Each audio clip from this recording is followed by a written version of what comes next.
Querido diário, depois de literalmente 30 horas de viagem, trocando de ônibus para Uber, ferryboat, ônibus e uma lancha, descer no lugar errado, voltar correndo para pegar o barco até chegar em Morro de São Paulo, finalmente chegamos. Por aqui, os dias foram intensos, parece que vivemos um mês em 15 dias. Aproveitamos muito e vimos paisagens espetaculares.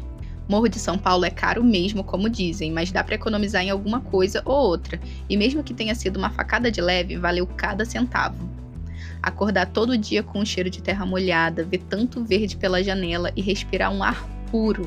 Cada dia tenho mais certeza que o meio do mato é o meu lugar. As praias têm águas verdes transparentes, quentinhas e sem ondas, parecendo uma piscina, do jeitinho que eu gosto. O pôr do sol de lá é maravilhoso, uma mistura de amarelo com laranja que se derrete no mar cristalino, com nuvens brancas de algodão doce que tomam conta do céu.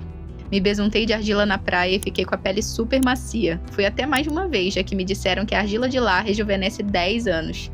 Deve ser por isso que tem tanta gente bonita na Bahia. Comi o melhor geladinho / sacolé da minha vida. Um churros bem gostoso, mas deixei para comer acarajé em Salvador, o que não deu muito certo por conta da correria para a rodoviária. Nossos hosts foram uns fofos e nos deixaram super à vontade desde o começo, sempre preocupados com o nosso bem-estar. De nada tenho a reclamar. Que viagem incrível! Eu sinto um chamado pela Bahia e fico feliz de termos conhecido aqui, ainda que pouco tempo, ainda que só esse lugar.